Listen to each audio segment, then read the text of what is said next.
would be talking about in Bhagavad Gita.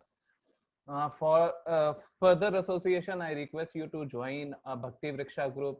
Let's be connected, because from Krishna we understand that it is very difficult to understand about Krishna, and to understand about Krishna, the best possible way is to know Krishna through Shastra or Acharya.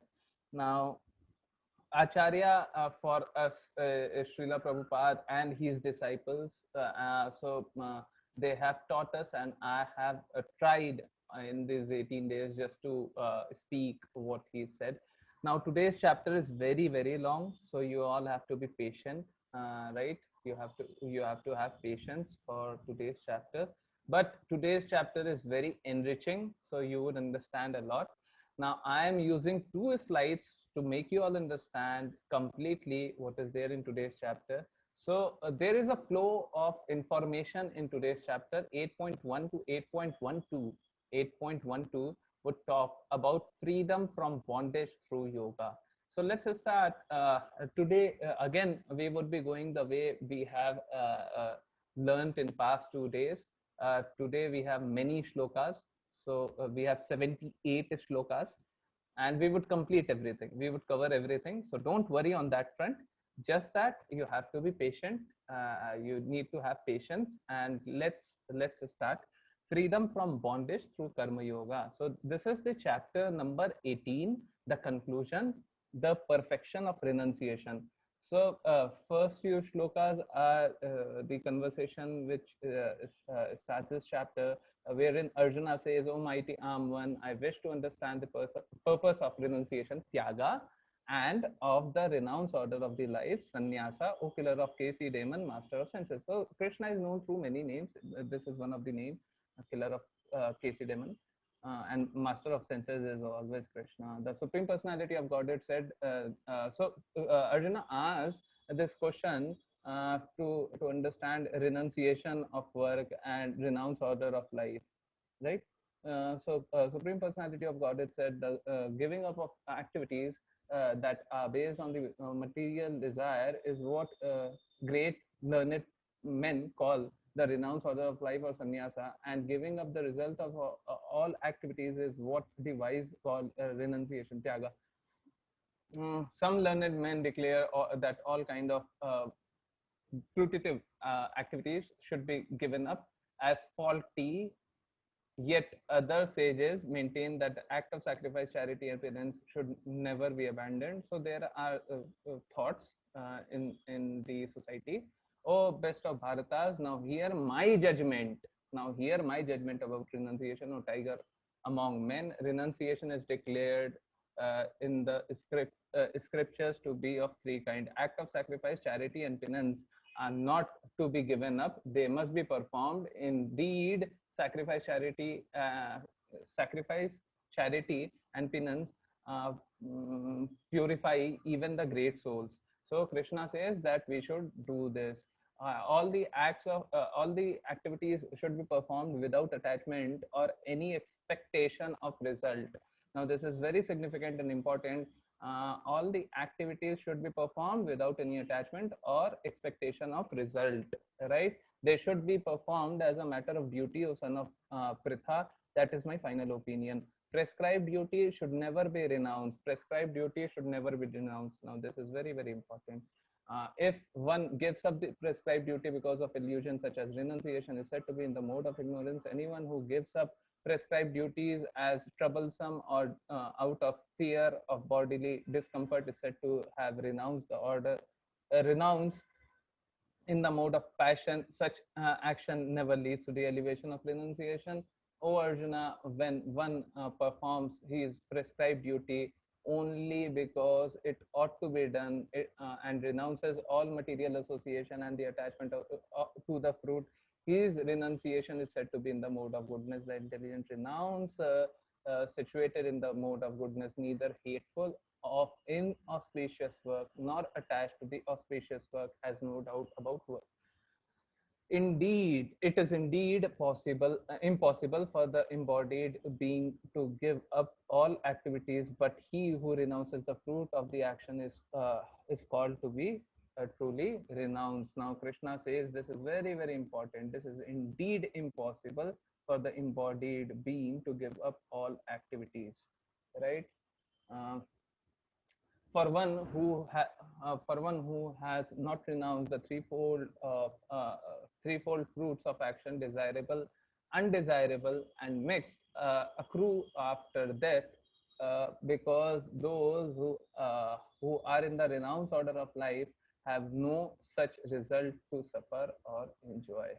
So this was freedom from bondage of karma yoga. So we understood how Krishna defines that what is to be done, what should be done. Should we renounce the work or should we renounce the fruit of the work, right? Uh, so five factor of action would be explained in next five shlokas.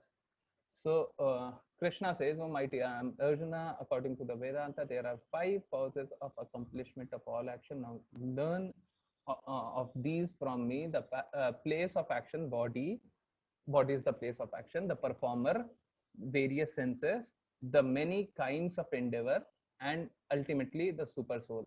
These are the five factors of action. Whatever right or wrong a man performs by body, mind, or speech is caused by five factors.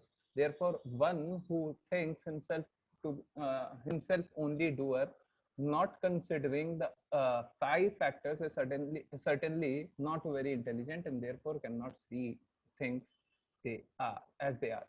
So again, let's complete this. One who is not motivated by who is not motivated by false ego, whose intelligence is not entangled to, though he kills men in this world, does not kill, uh, nor is he bound by his action.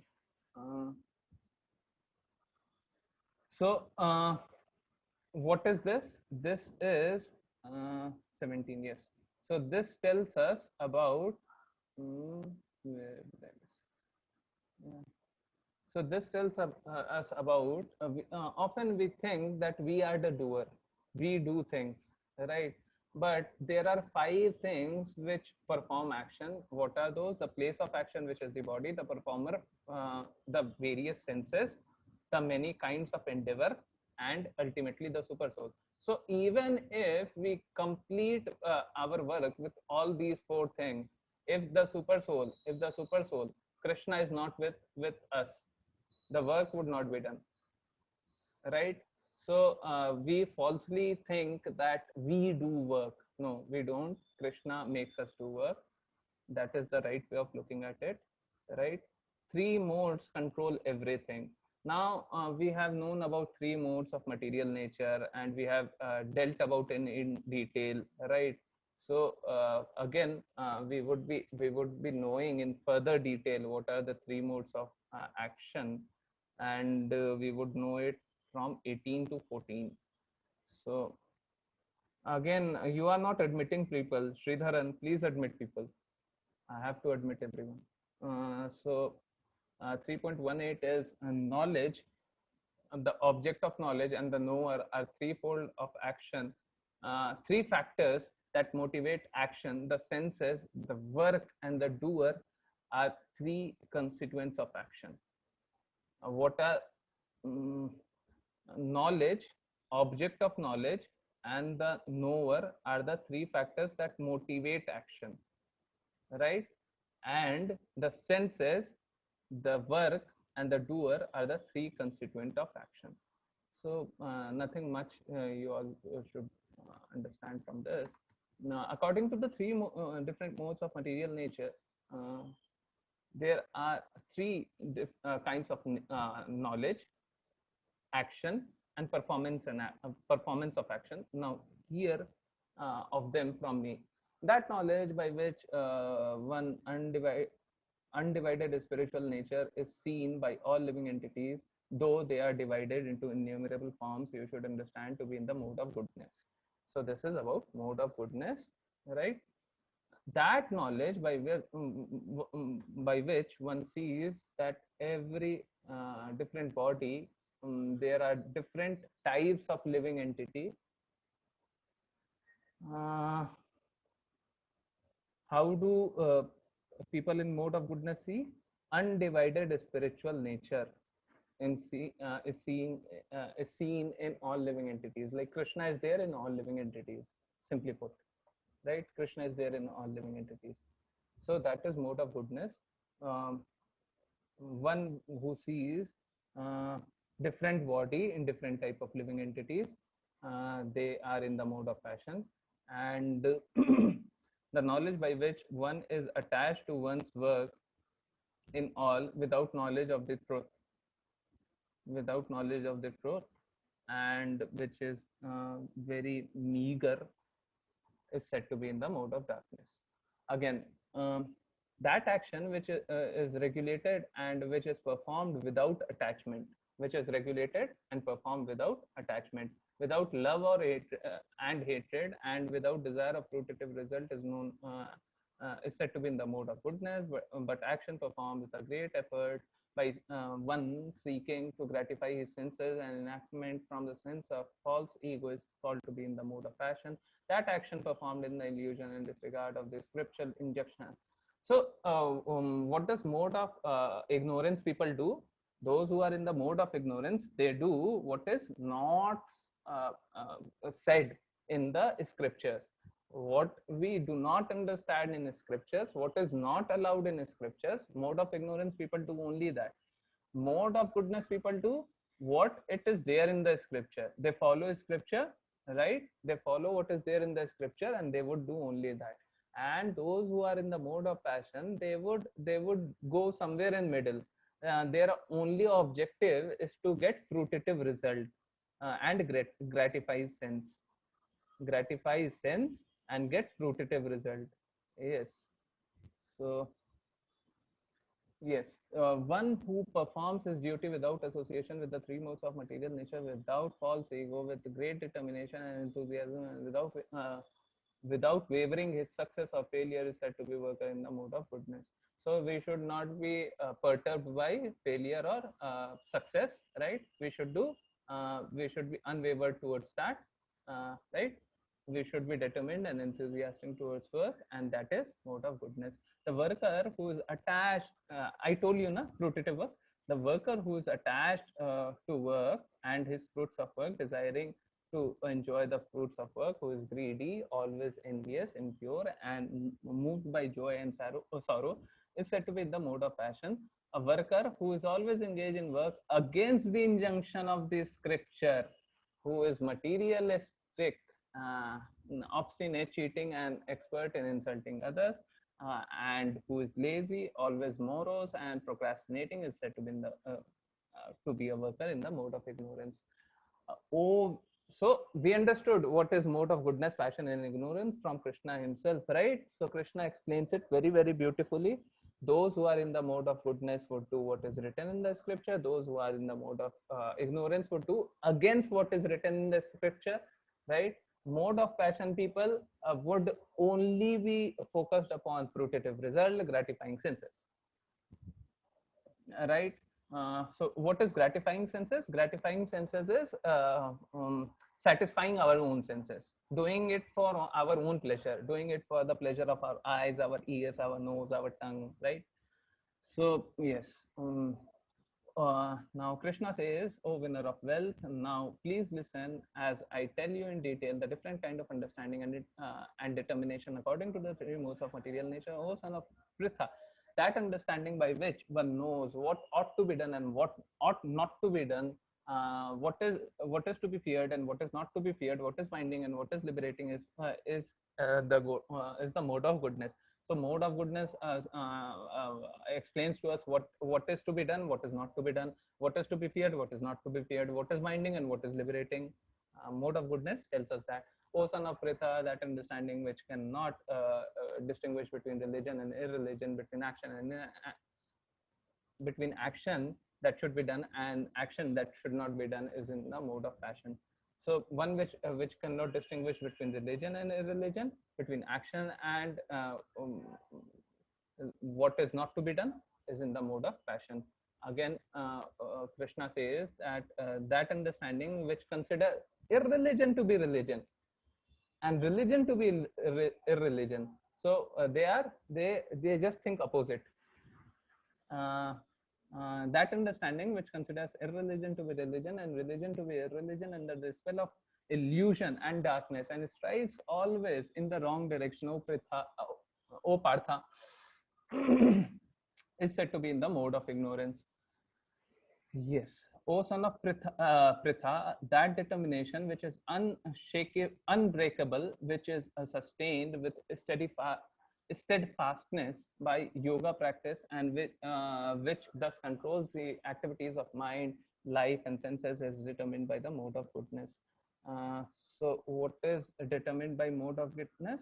That determination which is unbreakable, which is sustained by steadfastness by yoga, and which controls the ability of the mind, life, and senses. Right? So this is mode of goodness. What is passion? By the determination, but the determination by which one hold fast to a fruitive result. Again, fruitive result in religion, economic development, and sense gratification is of the nature of passion, and the determination which cannot go beyond dreaming, fearfulness, lamentation, moroseness, illusion, such unintelligent determination. O son of Pritha, is said to be in the mode of darkness. O best of Bharatas, now please hear from me about the three kind of happiness by which the conditioned soul enjoy, and by which sometimes comes to the end of all distress. So Krishna would tell now about happiness, that which is that which in the beginning may be just like a poison, but at the end just like a nectar, and which awakens one to the self realization, is said to be happiness in the mode of goodness. That happiness which is derived from the contact of senses with their objects, which appears to be nectar first but poison at the end, is said to be in the mode of passion, right? And that happiness which is blind to self realization, which is delusion from beginning to end, which arises from sleep, laziness, and illusion, is said to be in the mode of ignorance. Now, I would explain this, but please give me time. 4041 to 48 would explain purification through varna, varnashram, varnashram dharma. Yes. So there is no being existing either here or among the demigods in higher planetary system which is freed from the three modes of born of material nature. So three modes of material nature are entangling not only us but demigods too. Now, if you have pen and paper, please write down Sato, below that Rajo, below that Tamo, right? You have written down Sato, Rajo, Tamo, right? And after Sato, write pain, put an arrow mark, leading to pleasure, pain leading to pleasure. Rajo, in Rajo, right? Pleasure leading to pain. In Tamo, right? Pain leading to pain. So what is this? Krishna says in these last three shlokas, in 37, 38, 39, a satoguna person would do something which appears to be pain at first, but it would be pleasure at last. Rajoguna people do what seems to be pleasure at first, but painful later on. But tamoguna people would do something which is pain at first, and that would be pain at last too. It would be pain throughout. Like someone who is in satoguna would eat something like I'm just giving you an example so that you understand. Someone in satoguna what would they do? They would eat something like karela. Karela, you all understand? What do we call karela? Yeah. Yeah, Vidyut.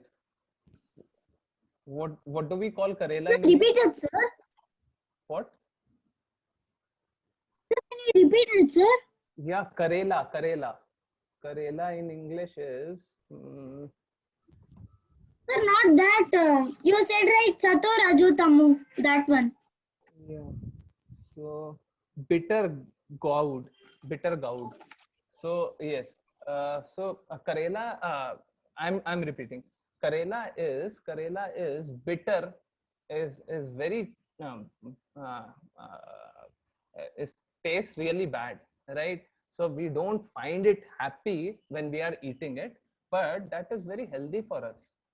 That is very healthy for us, right?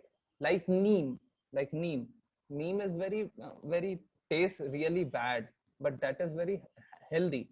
So satoguna people, what do they do?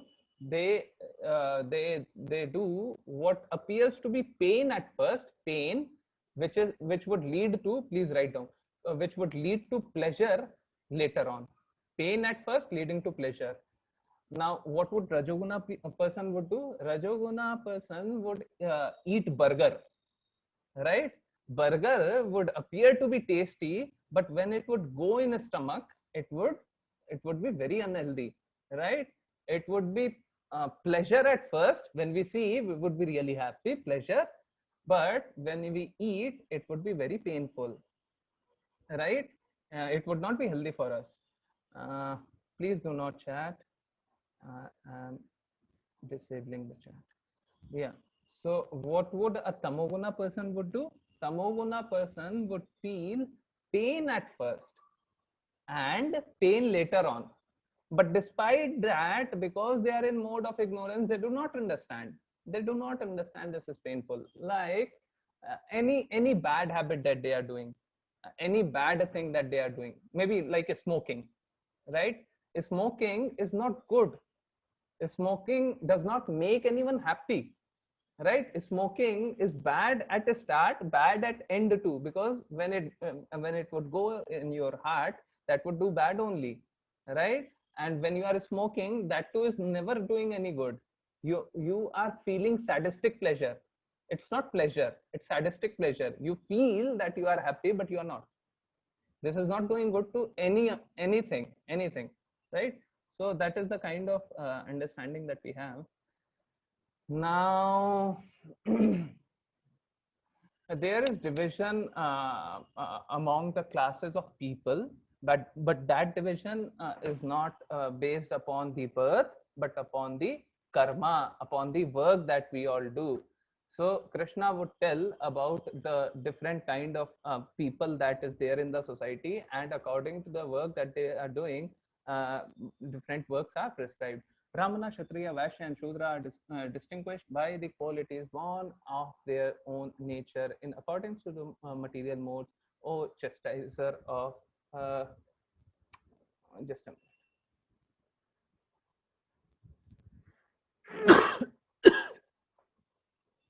yeah. Mm, yeah. O chastiser of the enemy. Peaceful. So Krishna is telling what is the quality of a Brahmana: peacefulness, self-control, austerity, purity, tolerance, honesty, knowledge, wisdom, and religiousness. These are the natural qualities by which Brahmanas work. Heroism, power, determination, resourcefulness, courage in battle, generosity, leadership are the natural qualities of a Kshatriya. Farming, cow protection, business are the natural work of the Vaishyas. For the Shudras, there are labor and service to others. By following the quality of the work, every man can become perfect. Now, please hear from me how this can be done by worshipping. Mm, yeah, by worshipping of the Lord, who is the source of all beings and who is all pervading. A man can attain perfection through performing his own work, through performing his own work. So whatever work is prescribed to you, you should be doing your own work. You should not be meddling in the work of others. You have some quality, you should be doing your own work. It is better to now Krishna tells this, it is better to engage in one's own occupation even though one may perform it imperfectly, than to accept another's occupation and perform it perfectly. Duties prescribed according to one's nature are never affected by sinful reaction.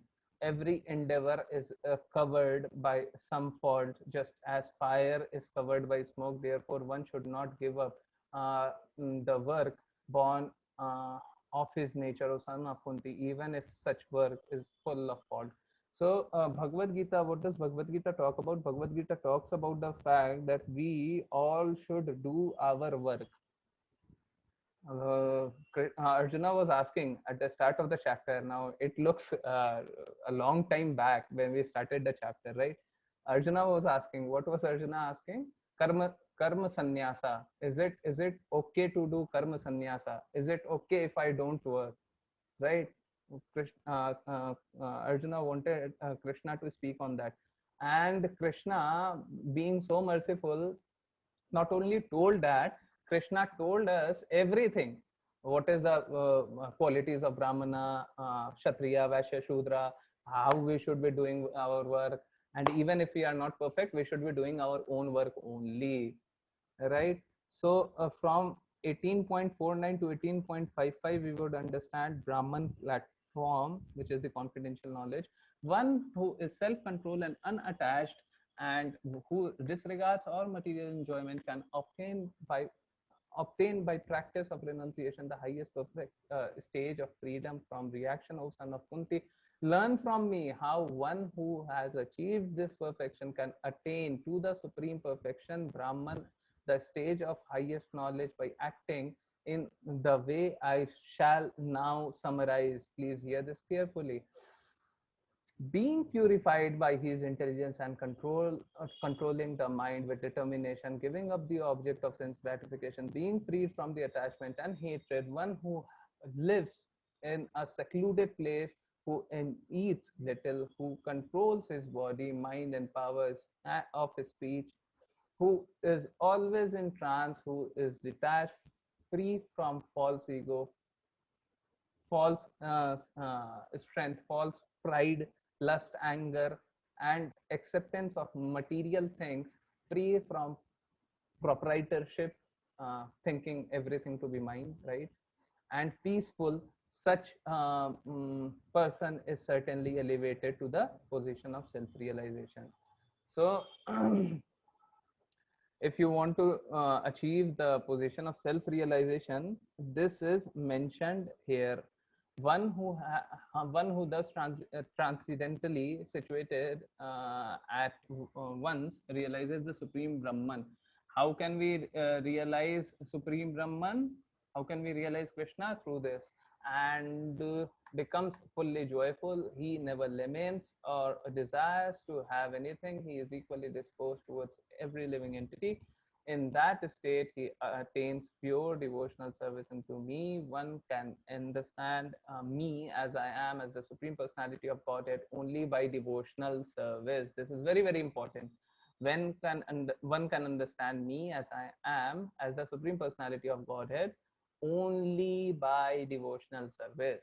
And one uh, and when one is in full consciousness of me, by such devotion he can enter the kingdom of God. So some of you are really curious to go back to Godhead, right? I think every one of you should be. So what is the process? You can understand Krishna only by devotional service. So some of us want to understand Krishna's and Krishna's energy through our own mental speculation, through our own minds, through our own understanding. But this is not possible. This is not possible in this world, right? So what is possible? What is possible is we can understand the Supreme Personality of Godhead only through devotional service, and we should focus ourselves in doing devotional service only.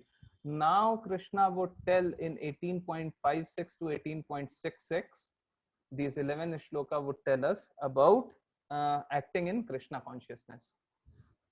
Now these shloka are very, very important.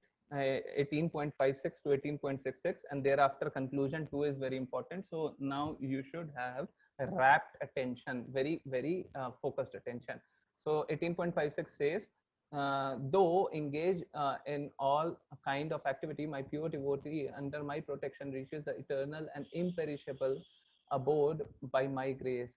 And read this twice: reaches the eternal and imperishable abode, which does not perish. And because it does not perish, even we do not perish. So if we get a chance to go to Krishna's abode, what would happen? We would be ever existing and ever forever happy in the same state, right? In all activities, just depend upon me uh, and work under my protection. In such in such devotional service, be fully conscious of me, right? If you become conscious of me, you will pass over all the obstacle condition of conditioned life by my grace. If however you do not work in such consciousness but act according to false ego, not hearing me, you will be lost.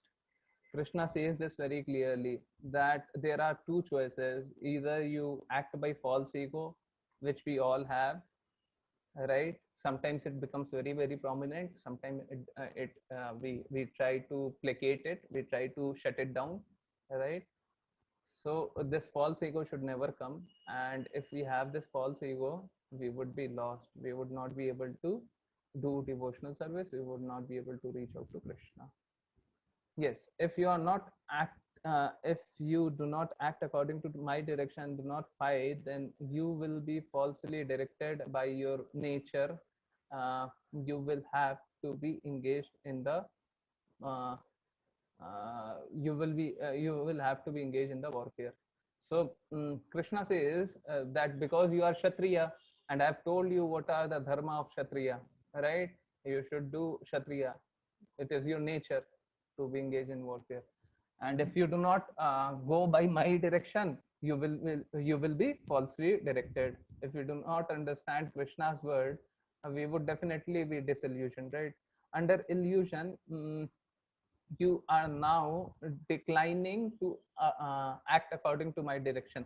So Krishna just put a hypothesis that if you are in illusion, you are now declining to act according to my direction, but compelled by the work born of your nature, you will act all the same. O son of Kunti, the supreme person, supreme God is situated in everyone's heart, O Arjuna, and is directing the wanderings of all living entities who are seated as on a machine made of material energy. O sign of Bharata, surrender unto him utterly. By his grace you will attain transcendental place and the supreme and eternal abode. So by Krishna's grace, you can reach transcendental peace and eternal abode. Uh, so yes, thus I have explained to you knowledge, still more confidential, deliberate, or mm, just thus I have explained to you knowledge, still more confidential, deliberate on this, and then do uh, you will do what you wish to do. So after telling everything, what does Krishna say? Do what you wish to do. Do what you wish to do. Right? Krishna tells everything about Bhagavad Gita and says, do what you wish to do. Because you are my very dear friend, I am speaking to you, my supreme instruction, the most confidential knowledge of all. Hear this from me, for it is for your benefit. Always think of me, become my devotee, worship me, and offer your homage. Thus, you will come to me without fail. I promise you this because you are very dear friend. So Krishna is dear friend of whom? Arjuna. Arjuna. Whom? Answer fast. I am opening the chat box. No, chat box. Krishna is a dear friend of. Do not unmute yourself. Yeah, Krishna is a dear friend of Arjuna. Krishna says that I am a dear friend. Bhima, everyone, his devotees, devotee, Arjuna, Bhima, all, Arjuna, Bhima, everyone. So I am getting three answers. Yes, one of the three is correct. Arjuna, Bhima, all, everyone. I mean, what is correct? So Krishna is a dear friend of every one of us. Every one of us. Arjuna is just an instrument. Arjuna is just the instrument. So Krishna is compassionate for every one of us. It's not that Krishna is compassionate only for Arjun. So Krishna through Arjun is telling this knowledge of Bhagavad Gita, which we all have heard for past 18 days, to all of us, not only to Arjuna, but all of us, right? He says, Krishna says, abandon all varieties of religion and surrender, just surrender unto me. I shall deliver you from all sinful reaction. Do not fear. So, Krishna again says that surrender unto me, give up all your sense enjoyment, give up all your, surrender your mind, your senses, everything, right? And even if you have sinful reactions, even if you have done something very sinful, I would liberate from that too. Do not fear, right? So now, mm, yes, now comes the conclusion, and there are 11, 12 shlokas in this.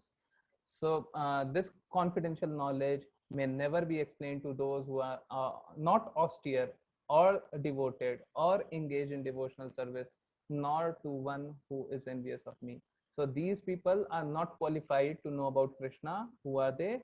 Those who are not austere, those who are not devoted, those who are not engaged in devotional service, those who are envious of Krishna.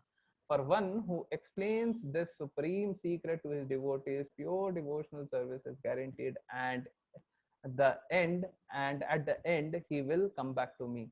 So Krishna says this is very important for you all. After you all understood Bhagavad Gita, it is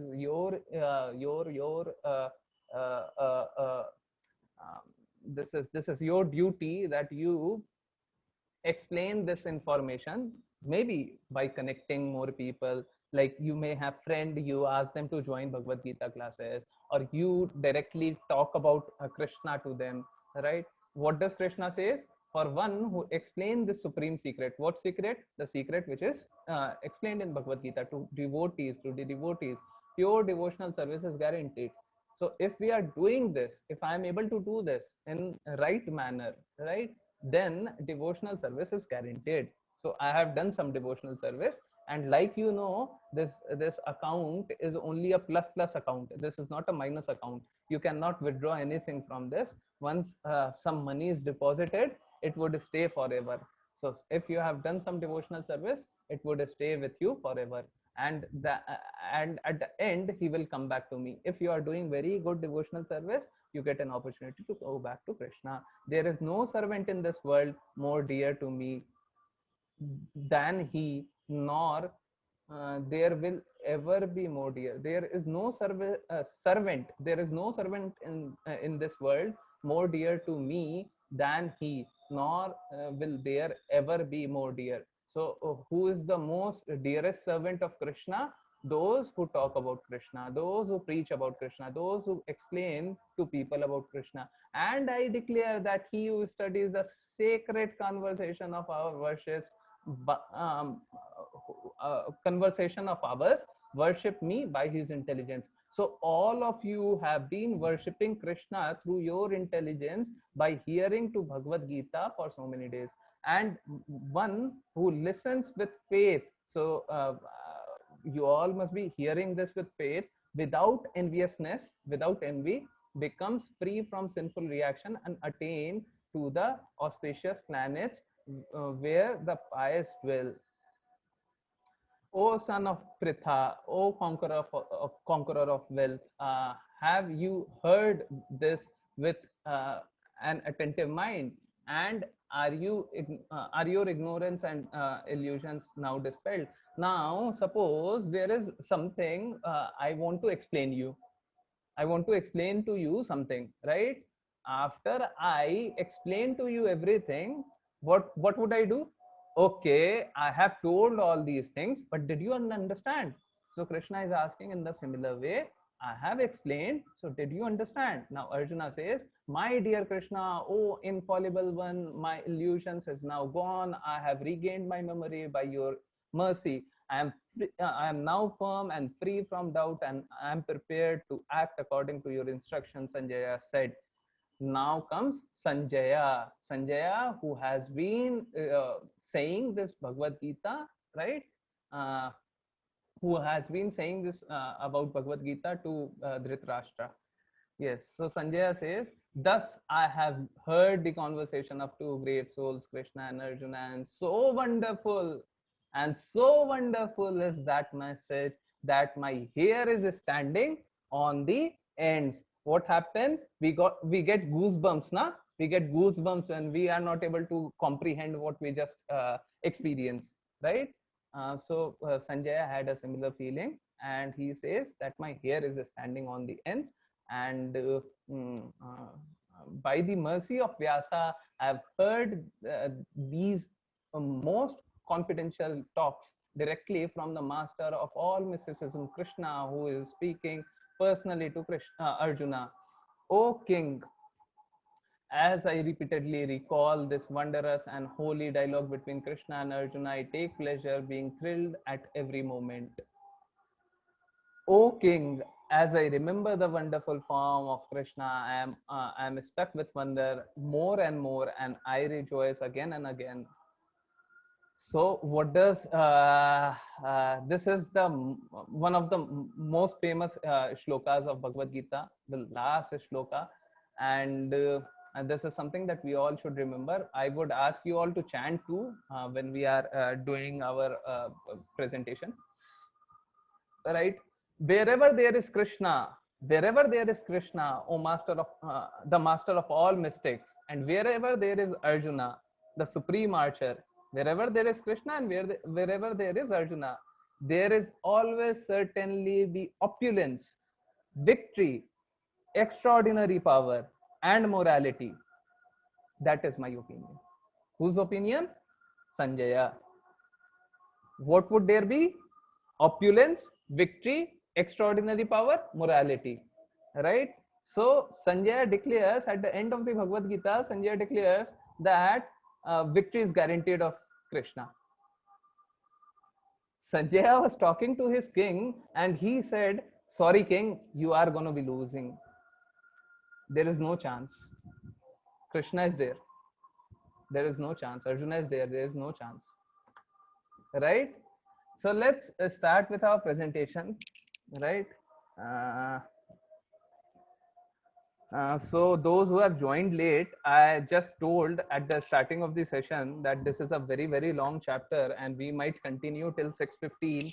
Although I think that we may end up earlier. There are two stories, and if you want to hear about those stories, you have to stay patiently, right? So I tried to explain because this was very, very important chapter. I tried to explain everything in detail through the shlokas, right?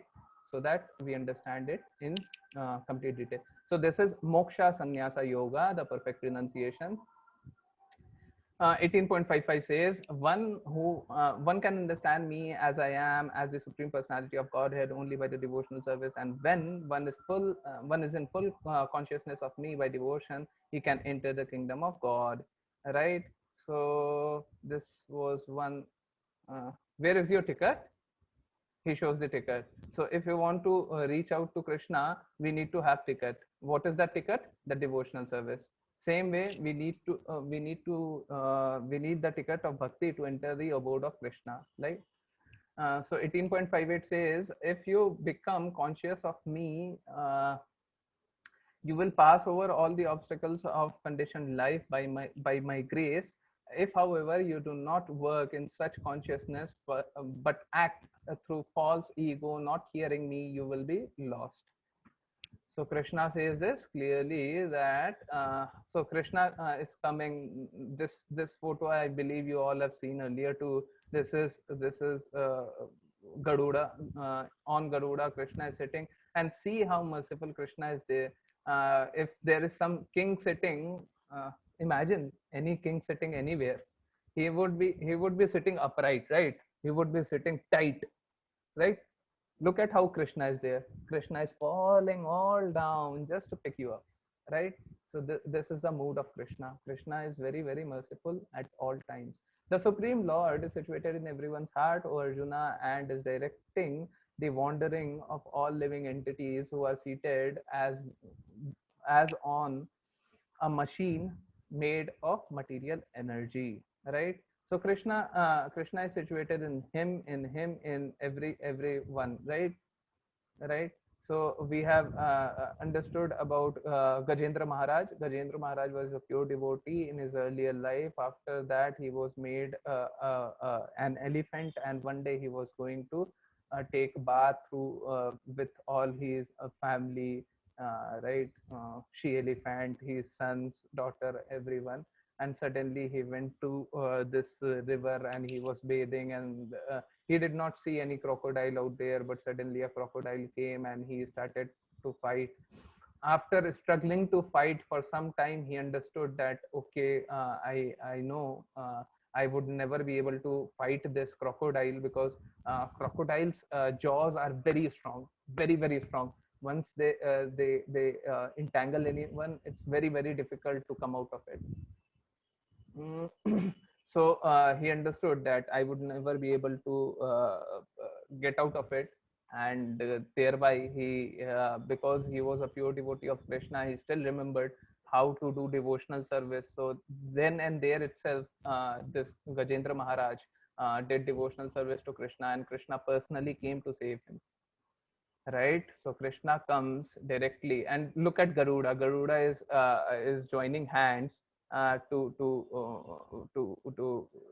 obeisance to Gajendra Maharaj, that he is such a pure devotee, let me join hands, right? Because Krishna himself is coming on his prayer. Always think of me, become my devotee, worship me, and offer your homage to me. Thus you will come to me without fail. I promise this. I promise you this because you are my dear friend. So, mm, uh, so Krishna always protects his devotee. How? There are many, many ways, but you don't think any of it. You just remember this fact that Krishna would protect his devotees. Now, no one could understand how could Govardhana hill could be uplifted. How could he save from the wrath of Indradev, right? And Krishna saved everyone. And for 7 days and 7 nights, they were all stuck. No, none of them slept. None of them ate anything. They were just seeing Krishna. They could not believe Krishna, right? Krishna is so wonderful. Here, they were just seeing Krishna for 7 days, 7 nights, right? And Krishna saved everyone. So Krishna always protects his devotees. Abandon all varieties of religion and just surrender unto me. I shall deliver you from all sinful reaction to not fear. So this is a very good story, but let me explain this afterwards. Hmm. 18.68 says, for one who explains the supreme secret to the devotees, pure devotional service is guaranteed, and and at the end he will come back to me. So I request all of you to please read this sincerely, read this shloka sincerely, as most of you must be very sincere all these days, right? You must have understood about Bhagavad Gita, and because you all have understood about Bhagavad Gita, please preach this knowledge to everyone, right? Directly, indirectly, it does not matter. So think about Srila Prabhupada. Srila Prabhupada went to America, um, mm, those people were drug addict, right? Those people who actually became sannyasis were back then drug addict. There's many of them. They were doing wrong things. They were engaged in wrong activities. Think of how pious Indian peoples are versus how impious Western people are, even as on date, right? So similarly was the situation back then, and mm, he actually made those people pious through his own acts, because of his instruction of his guru, right? His guru wanted to preach Krishna consciousness to his people, and he did not want to disappoint his guru. So whatever his guru says, he wanted to do that, and he did the impossible. Even as on date, if I think that can it be possible, I could not imagine. It's not possible. It's not humanly possible. Any human being cannot do that. But so was Srila Prabhupada. Srila Prabhupada was not a human. He was a messenger of God himself. He was given this importance by Krishna himself, right? I and you cannot at this stage do any thing, something which Srila Prabhupada has done. We cannot replicate that. It's not possible.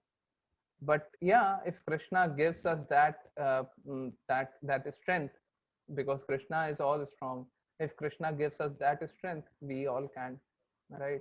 But we should do whatever it is there in our realms, and Krishna says that we should preach about Krishna consciousness, we should preach about Bhagavad Gita, we should preach about this knowledge to everyone. There is no servant in this world more dear to me than he, nor will there ever be one more dear. So Krishna gave, if Krishna is giving you service, please do that. This is the best thing that you can do. There is no servant who is more dear to Krishna than him, right? Srila Prabhupada is one such servant, and yes, he comes in the disciplic succession. So there are many in the disciplic succession who are dear to Krishna. And I declare that he who studies the sacred conversation of our worship of ours worship me with his intelligence. So Krishna says that people who are understanding what we are talking, they are worshipping us. They are worshipping me through their intelligence only. Right. Improper chanting is how we see mobile and we get engaged, and proper chanting is sit at quiet place and there we are chanting. And one who listens with faith and without envy become free from sinful reaction and attains to the auspicious planets where the pious dwell. So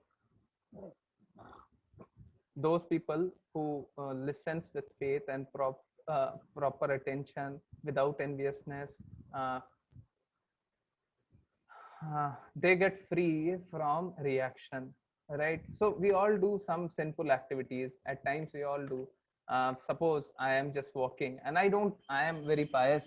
I am not that pious, but think of me as pious person, and uh, even if I am so pious, I would be walking on the ground, right?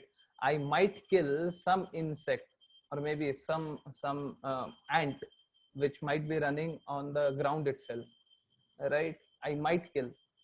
And because we are humans, and because we are so large, and because we all do so much things, we end up doing something or the other wrong.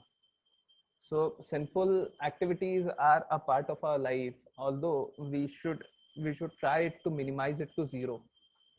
We should try to minimize it to zero, but still uh, guaranteeing that it is not a part of our life is very difficult, is nearly impossible. We all eat plants, right? Even killing plants is not good. Sometimes we waste food. What did we do by wasting food? What did we do? We actually killed the plant. Now our philosophy is to do least harm, right? So we are doing least harm by eating plants. But eventually what happened was, I suddenly killed that plant to eat. And when it was cooked, I was doing something else, or I might not have engaged myself so much, or the food was prepared more than required, right?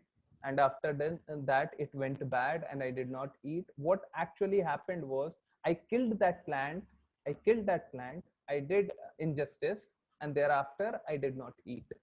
Think of this too is sinful, right? So sinful reactions are very difficult to avoid, although we should try to minimize it to zero at all times.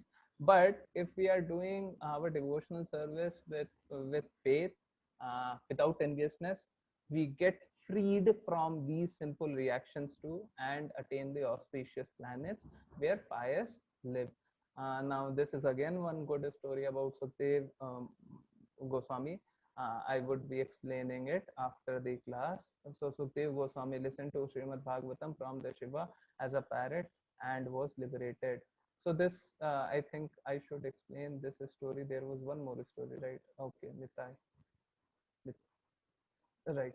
So 18.73 says, uh, Arjuna said, my dear Krishna, oh infallible one, my illusion is now gone and I have regained my memory. By your mercy, I am now firm and free from doubt and I am prepared to act according to your instruction. So Krishna says that I would act according to your instructions. Sanjaya said, thus I have heard the conversation of two great souls, Krishna and Arjuna, and so wonderful is that message that my ear is standing at the end. O king, I repeatedly recall this wondrous and holy dialogue between Krishna and Arjuna. I take pleasure being thrilled at every moment. O king, as I remember the wonderful form of Lord Krishna, I am struck with wonder more and more, and I rejoice again and again. Uh, yes, so I would be unmuting you all, and first I would chant, thereafter you would repeat after me. So first I would say, thereafter you would repeat after me. First I would say, thereafter you would repeat after me. What I say, you would repeat, right? We would try to make it very, very beautiful, right? Please do not say any other thing except chanting. Let's chant this shloka together. Before that, let me explain this. So again, wherever Krishna is there, master of all mistakes, and wherever there is Arjuna, the supreme archer, there will also certainly be opulence, victory, extraordinary power, and morality. That is my opinion. Whose opinion? Sanjaya's opinion. So I'm unmuting everyone. Please do not say anything. If there is any background noise, please mute yourself and we would chant together. Yatra Yogeshwara Krishna Yogeshwara Krishna, Yatra Partho Dhanurdhara Yatra Padmanabha, Tatra Shir Vijaya Bhutir Tatra Sri Vijaya Bhuti, Dhruva Nitir Matir Mama. Dhruvani Tirmati Once again. Yatra Yogeshwara Krishna Yogeshwara Krishna, Yatra Partho Dhanurdhara Tatra Padodara, Tatra Shrir Vijayo Bhutir Tatra Sri Vijaya Bhuti, Dhruva Nitir Matir Mama. Dhruvani Tirmati,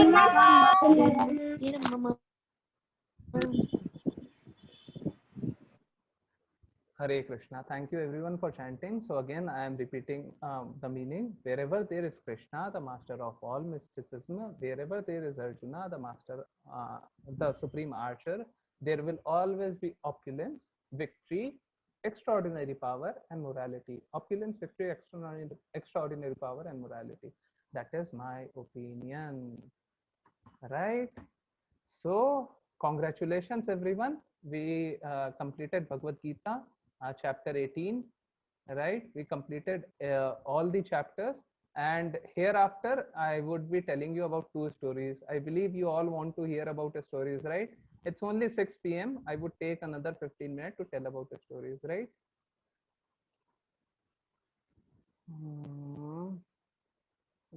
Let me share once again. Should I show you a slide or a story? Let me show you a slide only, and let me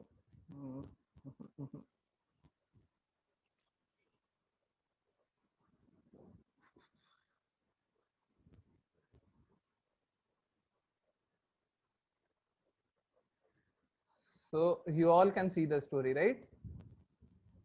So one day, Lord Shiva was speaking in Srimad Bhagavatam to his wife Parvati to hear.